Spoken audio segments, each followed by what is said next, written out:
to access, it gives you convenience, and it gives you the ability to not having to carry a lot of cash. That's what the debit card is doing.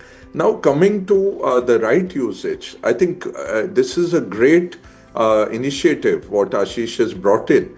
It allows you to optimize your spends and then to use what you have earned on those spends. Now, that is very relevant to the affluent and the mass affluent. I'll tell you how you make money in a credit card business. One is your annual fees, which mostly now it's gone to zero. Yeah. Second is every time you swipe at a merchant, the bank, the issuer makes anything from 0.5 to 1.5%, 2%. If you're Amex, you might be able to charge 3.5%. Then where you actually make the money. People like us, the banks lose money on credit cards because we pay up our bills at the end of the month, and then people like Ashish are optimizing the rewards where the banks were making a lot of money. He's going to hurt their balance sheets there also. But where we make money is the revolver, the person who borrows on the card and then pays 24 to 48% per annum. Or the fourth is the most foolish person who withdraws cash on the card. There I charge 4% upfront and 48% per annum. That was the profit-making customer. I remember I had taken my country head to an ATM once, and he saw one person coming wearing rubber chappals. He said, "This is not my customer, I don't want." I said, "This is the person paying our salaries because he's paid you 4% the moment he took out 1 rupee from the ATM, and he'll pay 48% to you." Then what happens when you charge so high?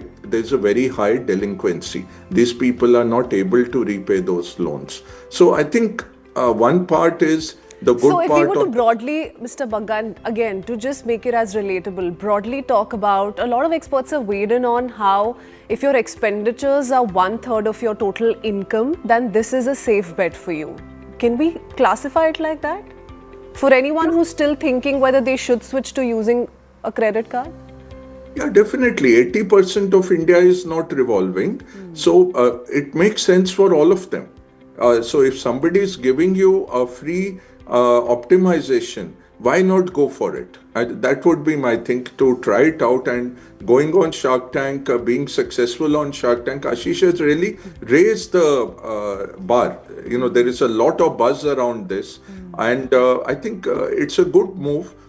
You can benefit from it. And it is very true. See, immediately when you spend on the bank card, a message comes to you, would you like to pay for this spend using your reward points? Because it makes a lot of sense for the bank. The reward points, they will pay 10 paisa to the rupee in helping you to pay the bill using that. And you don't know income tax, at what point they will come back that this should have been part of your income. On the other side, if you go for travel, you take your miles, it's a little more a complicated process, and most of us can't do that maths. Only the bankers can do that maths.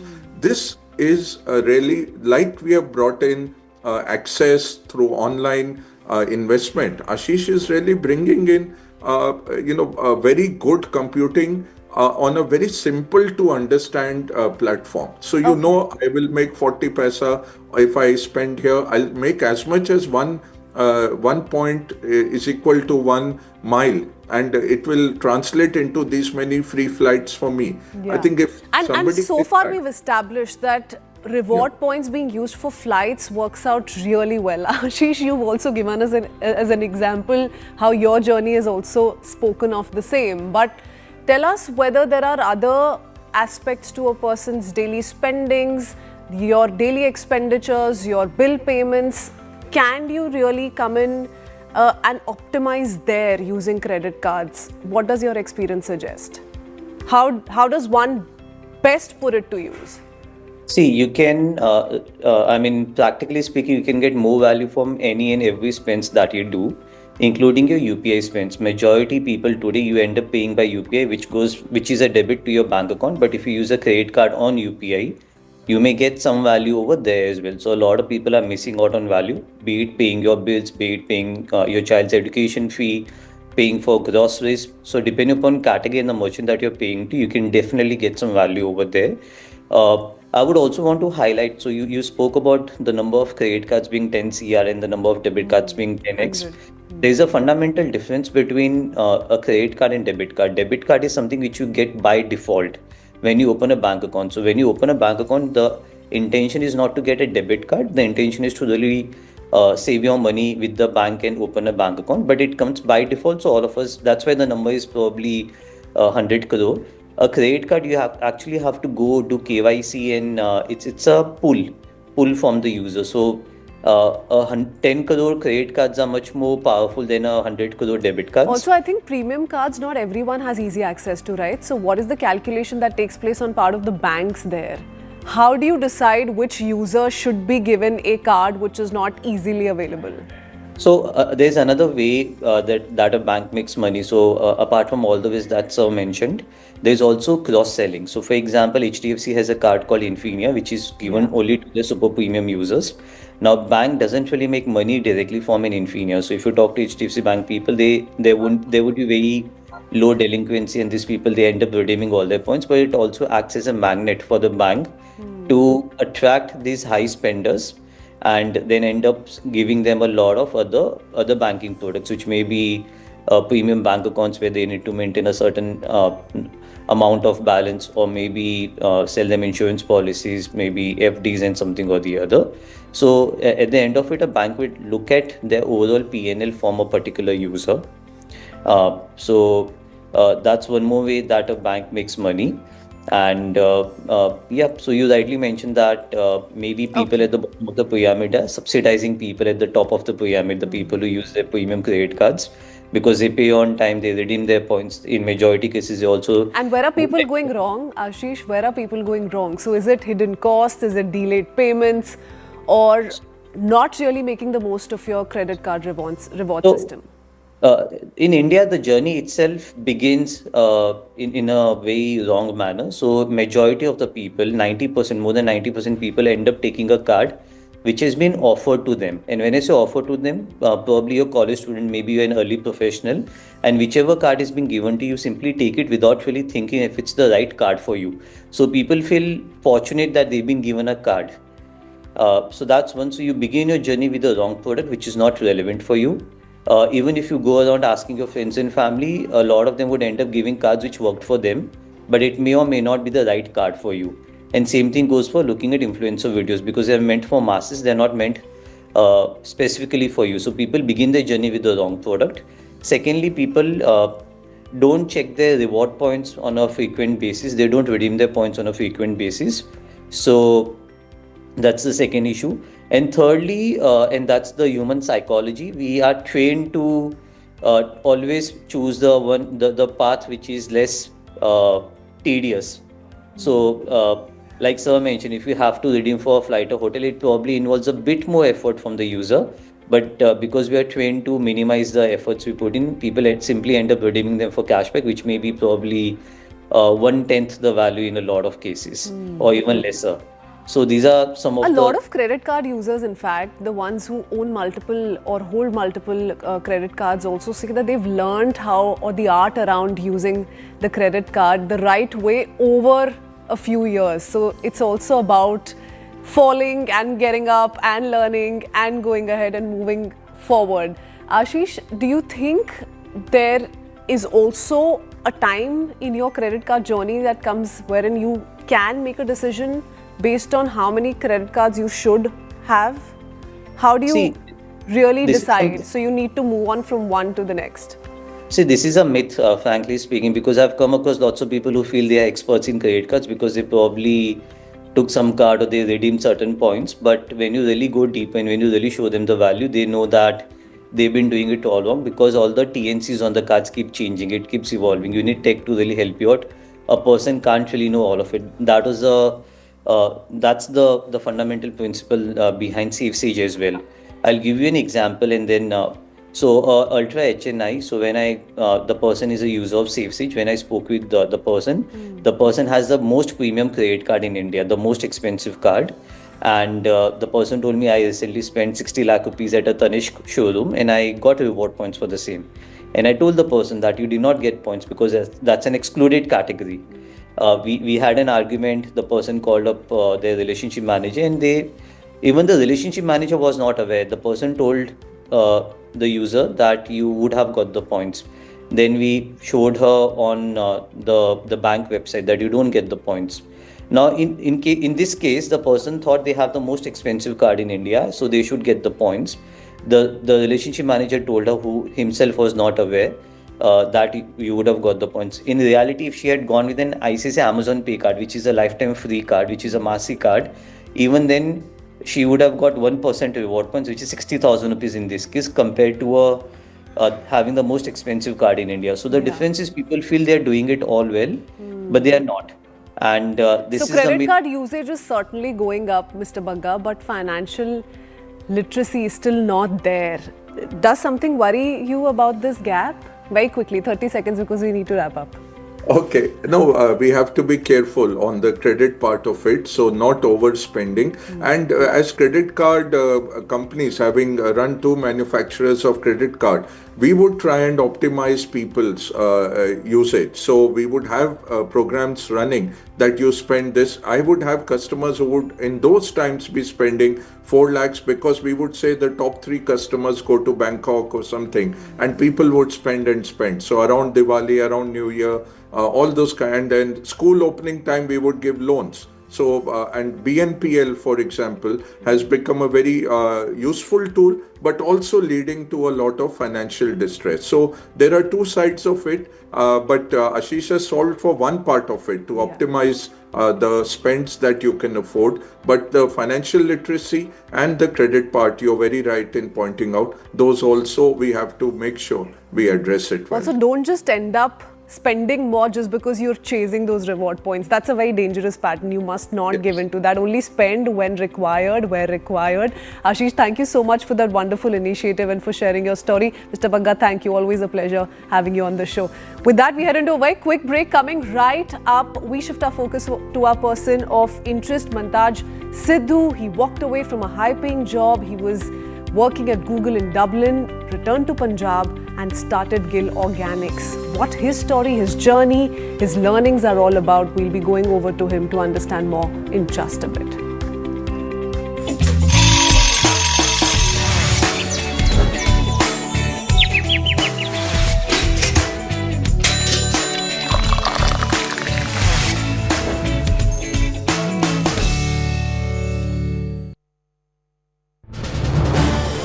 This is News 18 Network.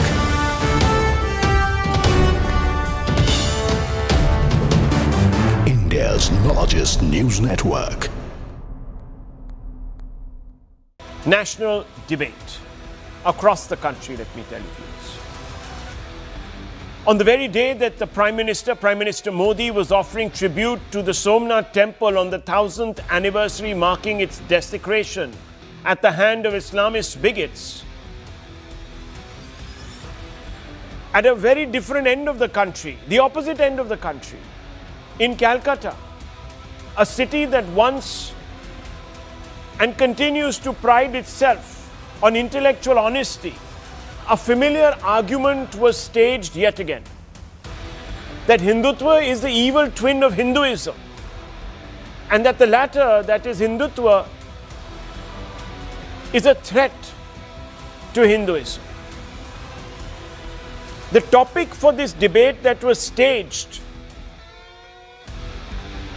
in a British era club, and you can see some of those pictures in the middle of your screens, viewers, was a simple one: whether Hinduism needed protection from Hindutva. Speakers from a familiar ecosystem spoke in favor of the motion, painting Hindutva as extremism, and once more, meaning was bent to suit political comfort. Sample the view of two invitees to the debate hosted by a prominent British era club. And the reason I am underlining this is because it also points towards the contradiction in terms. So we are discussing aspects of our civilizational legacy that, as you know, the British were trying, of course, to bury under their jackboot, viewers.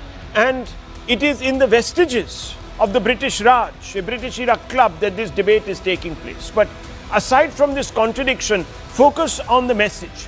Manishankar Iyer, Congress leader, came out and said, and I quote, Hindutva is Hinduism in paranoia.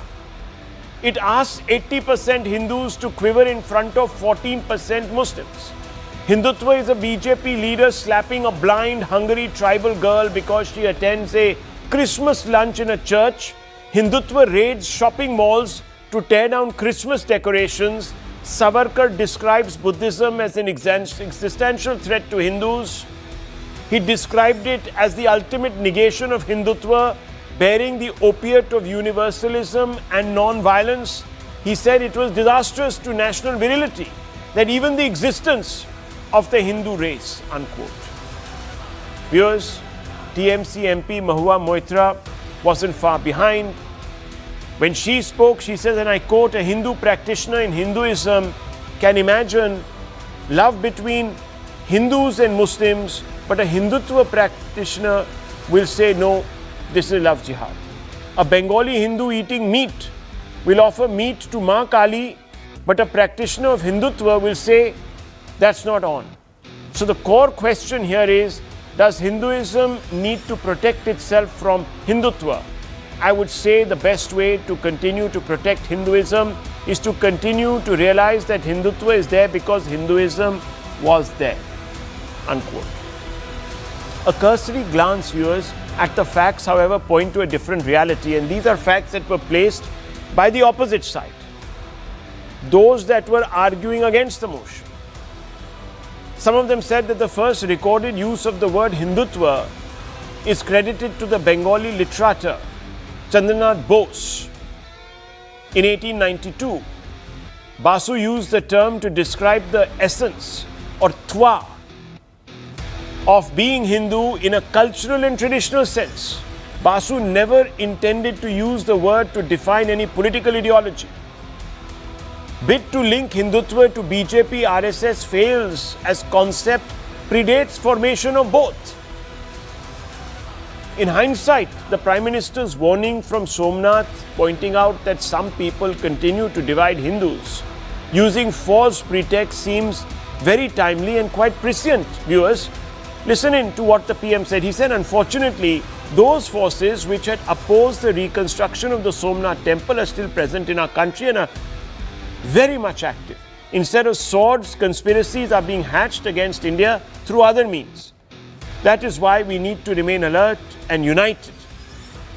We have to make ourselves more powerful to defeat such forces which are conspiring to divide us, unquote. Listen in, viewers.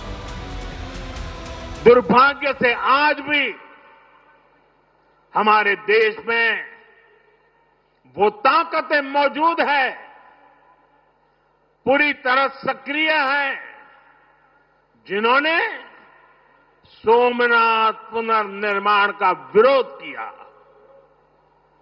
आज तलवारों की जगह दूसरे कुत्सित तरीकों से भारत के खिलाफ षड्यंत्र हो रहे हैं और इसलिए हमें ज्यादा सावधान रहना है।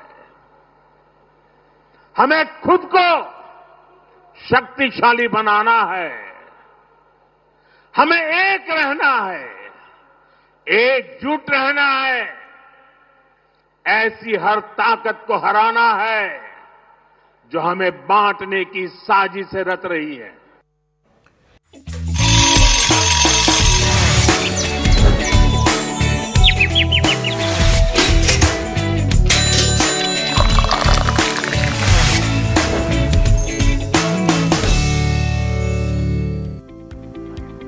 Welcome back. Our person of interest this morning is Mantaj Sidhu, an organic farming innovator redefining people's connection with food. Mantaj was once part of Google's global workforce in Dublin, but he made an uncomfortable choice. He left his high-paying tech job to return to Punjab to address the critical issue of food adulteration and the widening gap between people and the land that feeds them. He started Gill Organics, a farm-to-fork initiative that allows urban families to lease farmland to grow their own organic vegetables and reconnect with the source of their food. Mantaj's initiative provides chemical-free produce while rebuilding trust between farmers and city consumers. Let's bring him in this morning. Hi Mantaj, good morning. Thanks for joining us on the Breakfast Club.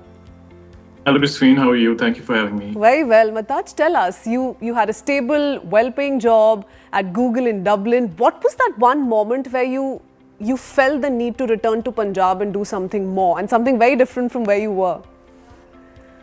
I think it was not one moment, to be honest. It was just a culmination of a few months and years of realizing what you really want to do in life. Because, see, everyone wants to achieve that middle-class dream of like kind of making it. And I kind of had been there, and like the social validation and all that stuff was there. But I think the artist in me really wanted to be true to myself and maybe do things which are maybe for the soul. I think the self-actualization questions kind of came in, and I really wanted to do something which, impacts real people in real world, in real life, and kind of sustains my lifestyle along with that. Tell us a little bit about your model. It is a subscription model. Can I put it that way? How does it really work? What do you really ensure that farmers and communities able to better do in Punjab? And tell us a little bit about the expansion you've seen over the last few years too. Too many questions, you can take it one by one. Yeah, it's okay, no problem. So it's not a retail model. It's not like you can order some kgs of some veggie and all that stuff. We wanted it to be more of an experiential thing. And more than that, the problem that was coming in the organic field was trust, right? And it's difficult to solve for. And it is the most critical to solve for. So we wanted people to kind of own the land, have that connection with the land. And so that is why it's a subscription model where people, whoever joins the family gets like a particular piece of land, 150 square yards, 200, whatever. They own it, not like on paper, they just like own it fictitiously for 6 months. And then whatever they ask us to grow, whatever they like, or whatever can be grown in that season is grown. And then every week, because there's some families which are not in Patiala, where I am, where the farm is. So every week, whatever that farmland of theirs produces is shipped to them within 24 hours of harvesting. So for 6 months, every week, they get regular fresh supply from the land that they know they have. And along with that, a lot of education goes from our way, because switching to organic is not as consumer oriented as it might seem like. There's a lot of things that have to go along with nature. So to build that trust, there's continuous kind of an education that is needed, which cannot happen in a retail model. So all these problems were being solved. People had this connectivity to the land, and they are being educated along the way, and they feel that connect. And then once you get something regularly, then only you realize the value of it, because organic is not something that you taste and magically get younger. Yeah. From the sound of it, it doesn't look like, at least when you first got into this journey and moved away from your life at Google, that this sounded like a great business idea to you. At least from the sound of it, that's what I make. So was it more to do with your culture, your roots, your identity, and what you wanted to really do for your own country, your own people? For sure. So see, when you leave a company like Google, you're not doing things for really money anymore. You're not doing things to just get rich, I come from a family of agriculturalists. My grandfather was a farmer. So it was just in my blood, you can say that. But more than that, I really wanted to, solve a problem which kind of impacts real people. And back in Punjab, if you think about it, agriculture is what we have. And agriculture is a sector which is seeing the least amount of innovation. Okay, in the last few years, maybe tech is coming in, but still the food problem is not being solved. If you look around, right, it's just getting worse. So it was an interesting problem to solve. I'd put it that way. And what are the challenges, the problems, the real crisis that you figured out was the need of the hour for you to come and possibly address? What are the loopholes that you could identify the moment you got into this? Yeah, so see, when I came back, there was a clear difference between the kind of food I was eating. Because in Dublin, you don't even have to go for organic. Even the regular stuff is, it's clean. Right? And you could tell the difference just by tasting it. Yeah, big time. And when I came back, I really wanted my family, my parents and me to eat clean, because I was very health conscious. I'm still, on that journey. So there were a lot of challenges for sure, because if you go back a bit in the history, the Green Revolution came in the mid-1960s. It came with a good intent to feed a lot of people. But of course, some repercussions of larger repercussions of large policies are seen over the decades. So the damage that it was doing and the chemical usage was doing to the soil kind of came around into limelight maybe a decade or two ago. So the soil that we have damaged over the last 50 years, you can't just jump back and make it, back to the state it was in 1950s. Just to give you some numbers, there's something called as a carbon content in soil, which makes it healthy, which makes microorganisms thrive and like good nutrients, all that stuff. So anything which is above 1% of carbon content is considered healthy. Maybe like for organic, maybe 1.5. But anyway, 1 plus is a good number. And before 1950s, Punjab and India did have more than 1% carbon content. But over the years, it has dropped down to as low as 0.2%. And anything below 0.5 is considered lifeless soil. So you can imagine we're just pumping chemicals to grow our food. So the challenge is to, you can't just jump back into, you can't increase this carbon content from 0.2 to 1 within a year or two. So you have to understand nature. You have to, there's a very delicate balance of growing organic food when the soil is not that healthy and still making it commercially available. Yeah. So a lot of challenges came, so it's a very Have you fine overcome balance the that we first have. set of challenges? Are you now in a profit era, if that's okay to ask? Yeah, for sure. I mean, Okay. the good thing is we started with a subscription model, right? Yeah. So the biggest plight of farmers. So there was is always that- a safety net. Yeah. Yeah. The biggest plight of any farmer is that they invest and the costs come before, and then they are at the mercy of the price being, at the right number. But we sold it in such a way that we got the investment kind of per se beforehand. So we were never paying from our own pocket. And by the second year, we were at par. Okay, Mantaj, we need to wrap up the conversation, but I do want to leave our viewers with this one personal question, if I may, which is how did your family first react? And I do ask this to all change makers, people who've taken this huge leap into something completely different, possibly doesn't come with that kind of a guarantee as their earlier life or career. How did your family first react, and has that changed? Are they today feeling great about you taking that drastic step, something that they were possibly not okay with? Yeah.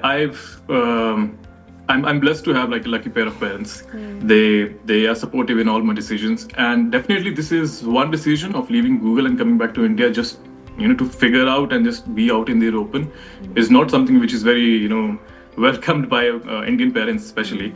But I think I've given them minor shocks in such career decision even before this, so they were kind of used to it. And because of those shocks that I gave them of leaving jobs left, right, and center, and when I landed in Google, they kind of figured that okay, maybe he knows his stuff, So yeah, they're supportive, and because of their support, only I have that comfort zone where I can keep innovating and keep trying new things, Okay, lovely. Mantaj, it was lovely having you on the Breakfast Club this morning. Thank you for sharing your you. story with us, and all the very best. Thank you for having me. Okay, quickly zooming out, and let's shift our attention to stories we're tracking from across the country, around the world. First up, let's tell you about the Technology Innovation Hub of IIT Madras has opened admissions for the second batch of its Advanced Certificate in Applied Artificial Intelligence and Deep Learning. The program is aimed at working professionals who want to build industry-ready AI solutions and apply data-driven decision-making at scale. The 7-month program is designed to help learners develop a strong foundation in applied artificial intelligence and deep learning with a focus on building production-ready models. It addresses the growing shift of deep learning from experimentation to real-world deployment across sectors such as retail, banking and financial services, healthcare, logistics, manufacturing and government, where organizations increasingly rely on AI for forecasting, automation and optimization.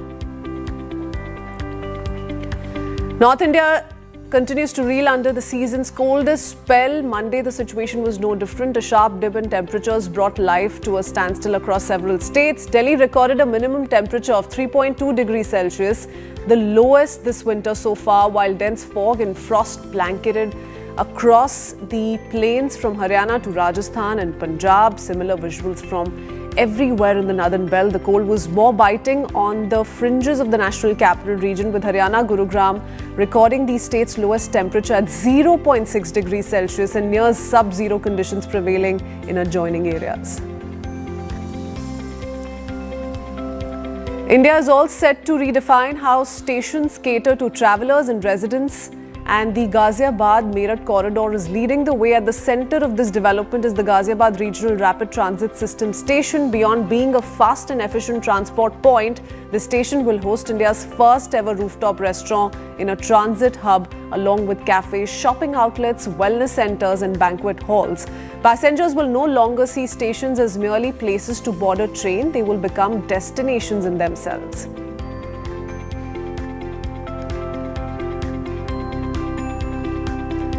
And the Central Railway is set to introduce the first non-AC local train in Mumbai with automatic closed doors. The move comes after the deadly Mumbai accident in June 2025, which led to 5 deaths and 8 others who sustained injuries. People were standing near open doors. They fell from 2 overcrowded trains going in the opposite direction during peak hours. Many commuters continue to stand at open doors, remember, on the Mumbai non-AC local trains, a position that has long been considered a routine risk of life in the city. Instagram is used by billions, but when many of them got a password reset email in the last few weeks, the alarm bell started ringing. Many reports hinted that Instagram data has been breached, which triggered a massive uproar as they sought answers about the possible leak of its users. Data leaks are hard to detect, especially for the users who are not sure if the activity was registered from the company or forwarded through hackers. In this case, the email might have looked suspicious, but it seems Instagram has refuted the breach allegations and denied that its users and their data has been exposed. Apple's start to 2026 is expected to include multiple new products, and this could have the iPhone 17e model from the company. Recent leaks suggest Apple is likely to bring the new MacBook version later this month, while keeping February free to announce the next-gen iPhone 17e model that will complete the 17 series lineup for the company. And now it has been mentioned that the iPhone 17e mass production will be starting soon. That puts the launch timeline getting close. This also goes in line with the February launch for iPhone 16e last year. And interestingly, Google is letting you use AirDrop file transfers with iPhones if you have one of the latest Pixel devices, and soon the support could extend to more models from the company. The Pixel 10 series got the AirDrop Bluetooth file transfer update in November last year. Now we could see it work on the year-old Pixel 9 devices, as mentioned in a report by Android Authority. The company has been on a mission to work into Apple's walled garden, which started with the push for RCS messages that can work into iOS for phones. And now it's also gone one step further by letting people send files without using any backdoor entry or a third-party file. In a significant breakthrough, tech giants Apple and Google also announced on Monday a multi-year partnership under which Apple's next-gen artificial intelligence features, including its Siri digital assistant, will be powered by Google's Gemini technology. In a joint statement, the company said Apple selected Google's AI platform after a careful evaluation, found it to be the most capable foundation for the iPhone maker's future AI plans. The collaboration marked a notable shift for Apple, which has traditionally relied on in-house development for its core technologies. Malaysia and Indonesia have become the first countries to block Grok, the artificial intelligence chatbot developed by Elon Musk's XAI, after authorities said it was being misused to generate sexually explicit and non-consensual images. The decision follows global concern that Grok's image creation feature allowed users to sexualize pictures of women and children using simple text prompts. Short videos have been YouTube's priority in recent months, but the platform is making changes to stop people seeing the content in their search results. This will be part of the new advanced search option that is rolling out for users this month. The platform has been pushing Shorts videos on your regular feeds across devices, including TVs, but this change means you can filter out Shorts videos from your search and stop seeing them if you don't want to. The update might not sound like a big deal, but it surely has taken YouTube a long time to bring this option, which suggests it is now happy with how much short videos people see.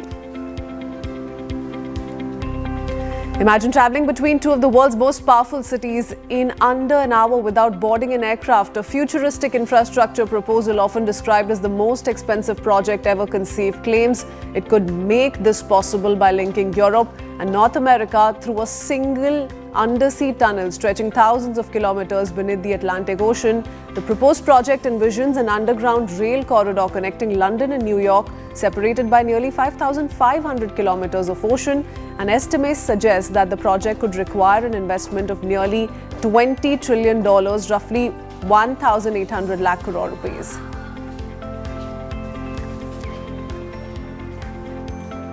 And briefly shifting our focus to the world of auto, Overdrive has driven the Mahindra XUV 7XO to experience its performance, ride and features first-hand from petrol versus diesel engines in the premium cabin. Suspension, ADAS systems, we cover everything that matters for city driving and beyond. Here's the full Overdrive verdict. Take a look.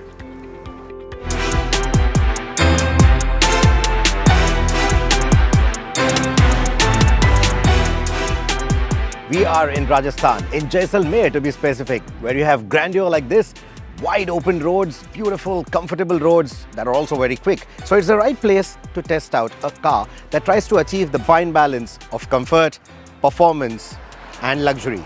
Now you see, benchmark is a tricky place to be, because if you move too slow, then the world goes past you. If you change too fast, then you lose focus of what people liked about you in the first place. And the Mahindra XUV 700 found itself in a bit of that spot, because while it was selling well, the competition was coming freakishly close to it in terms of setting new standards. So obviously it had to have a midlife update, and that exactly is what we have here. But this is not a reinvention of what the XUV 700 is. This is more of a recalibration of the benchmark that the XUV 700 already was. So, does it do enough to achieve that balance? That is something we are here to find out. So, let's hit the road. While many of us loved the visual drama the XUV 700 brought to the segment, the 7XO dials it back slightly. It's still bold, just more measured now. It's less about grabbing attention and more about looking settled. The proportions are unmistakably XUV 700, no reinvention there. But it's the details which are more refined. It refines the overall presence of the car. The tighter design, it makes it look more mature, more sophisticated. And that is something that I really like, especially if you look at the front end. The angular details are all still there, but they have been refined quite a bit. The poise is much more polished than before. The same is the case with the rear as well. Whether it's on the move or standing still, the 7XO still turns heads, which is a big deal for a facelift. The stance remains properly premium, which is great news since some variants play in the Creta and the Seltos territory. And importantly, those lower variants don't feel shortchanged either, because you get the full quad LED lighting, standard safety equipment, even those sophisticated taillights. The dimensions remain unchanged, but the XUV was always a size larger than what its price would suggest, and that has been retained quite well. And with the 19-inch wheels, it also has that rugged stance that you want. The grille has been revised too. It still looks imposing without being too in your face. So what I really like about it is that they are not trying too hard to make it closer to the BE6 or the XCV9, which are two designs that people have absolutely loved. They're still letting the XUV have its own standing, have its own design language, and at the same time tie it in with certain details that establish the familial connection. Like for example, the badging on the tailgate, which reminds me of the Rexton, but I think it has been done quite tastefully here with that XUV 7XO badging on it. There's no change in dimensions, which means cabin space remains exactly as before, though more premium now. And just like the outgoing car, you will still get the option of a third row if you've got a larger family to ferry around. On the inside, exactly what you would expect. They have carried over all the niceties of the XCV9E, right from the door pads to the speaker housings to everything that you see here will instantly remind you that this is inspired by the electric. The Adrenox is what they would call it. This is the Adrenox Plus, so the layout pretty much remains the same, but it has been enhanced further in terms of the hardware and the software.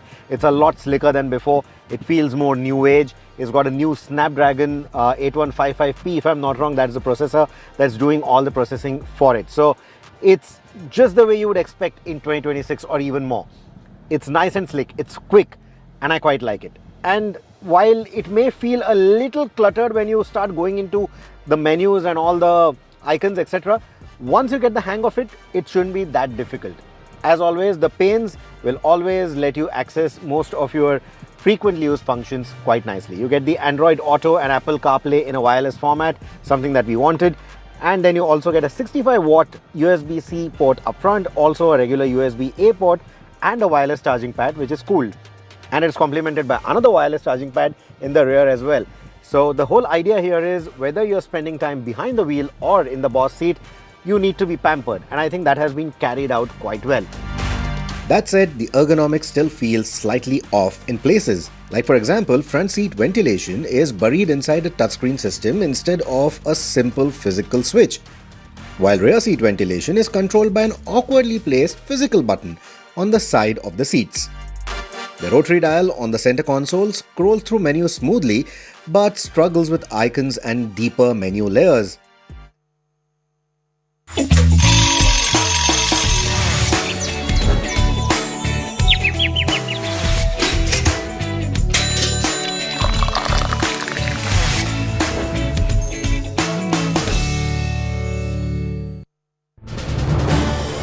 This is News 18 Network.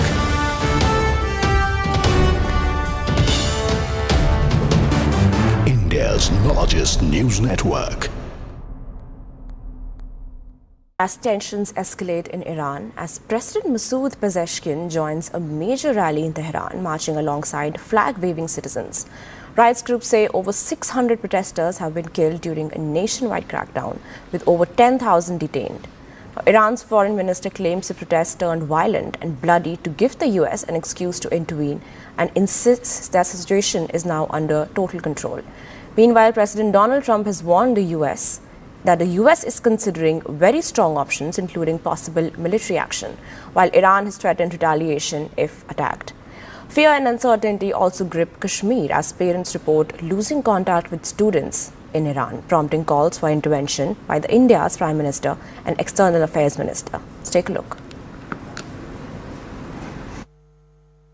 I think President Trump is not hiding American involvement in the demonstration in Iran. Whether it is the American or the Israelis are openly saying that they are supporting and instigating the street of Tehran to go against the regime in Iran. So therefore, the American are also threatening, President Trump threatening to take a military action if the Iranian attack the demonstrators. However, the Americans still using the backdoor diplomacy when we could see that the Oman ambassadors of foreign affairs have visited Iran and have conveyed the American messages, and also took with him the message from Iran that if the American thinking of attacking Iran, then the American interest in the region will be a legitimate target for the Iranian. Do you reckon the United States will intervene in any form or fashion, either militarily or non-militarily, in what's going on in Iran? And do you think that the Ayatollah regime might fall? I mean, this was perhaps the biggest challenge they've seen in decades. Yeah, look, I think the situation in Iran is very, very delicate at this point. I think the regime is at its weakest point since 1979, not just because of these demonstrations. They reflect enormous economic dissatisfaction, but the young people are dissatisfied, women are dissatisfied, the ethnic groups are dissatisfied. The regime is very weak and could fracture at the top. People said if the U.S. for years and years, if the U.S. attacked Iran's nuclear program, it would turn the Iranian people toward the regime. It would have the opposite effect of what we wanted. There'd be turmoil all over the Middle East. Well, we did attack the nuclear program along with Israel. The people did not turn to the regime because they knew what we were doing. There's not turmoil all over the Middle East as a result. So I think strikes against the Revolutionary Guard Corps and continue the attack on the nuclear and ballistic missile programs would help the opposition. I think we should do more to help the opposition. I think not just in the Middle East, but really worldwide, we'd all be in a safer place if the regime of the Ayatollahs were overthrown. All right, Ambassador John Bolton, thank you very much for joining us here on News 18. Thank you very much for your time and perspective. Now, CNN News 18's Siddhant Mishra speaks to Iranian protester Morticia Adams, whose videos have gone viral.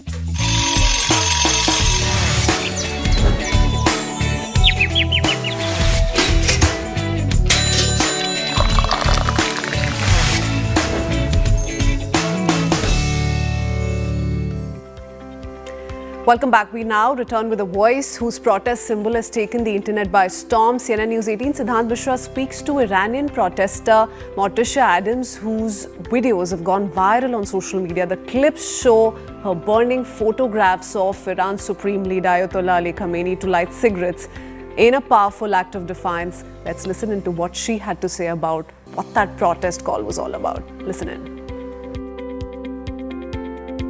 Is your picture of lighting cigarette with the Ali Khamenei's picture has emerged as the most powerful image from the recent protest going on in Iran. And now it has become a trend. What do you have to say on that? Actually, at first it was an idea to tell my friends that it was before the digital shutdown. I just wanted to tell my friends that my heart, my soul is with them. Even though I'm far away from them and I can't participate in like protests anymore, but it went viral like so fast, like during the night. So I used it to drag the attention to what is happening in Iran right now, which is I used to drag all the attention to Iran, and even though I don't think it's fair, because right now a lot of girls and boys are in front of the regime bullets, so they had to be, get more the attention. Okay, in Iran, burning an image of the supreme leader is treated as a serious offense under the law. What was going on in your mind when you shot that video? What message you were actually trying to send to the protesters, to the people protesting in Iran? Actually, it's kind of a humiliation for the, I'm not gonna say supreme leader because he's not, for the dictator of Iran. Because back in Iran, if you do that, you can be in a serious offense, and you can be facing a death penalty, actually. So I did it just to humiliate the whole thing of he's trying to tell the world. Okay.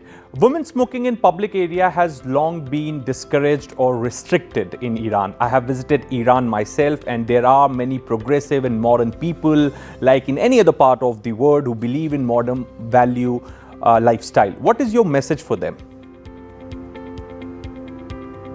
Actually, women back in Iran are really in danger when they try to speak up themselves. So as soon as they had a chance during women life freedom protests in Iran, they wanted to raise their voices so the world can hear them, and so they did. Okay. And nothing changed, nothing nothing changed inside the regime, but a lot of social freedoms gone back to the women during, even though the morality police is still existing in Iran. The morality police is still working, and by now, actually, the women in Iran are just trying to they get the human rights back. Well, that's all we could pack for you in today's edition of The Breakfast Club. Thanks for being with us all along. Also wishing each one of you a Lodi filled with joy, happiness and prosperity. Thanks for tuning in. We'll see you tomorrow. Bye-bye.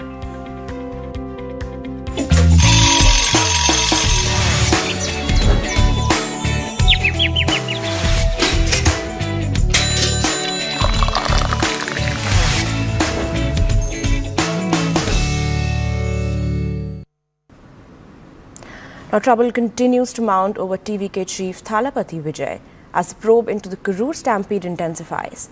Vijay was grifted by the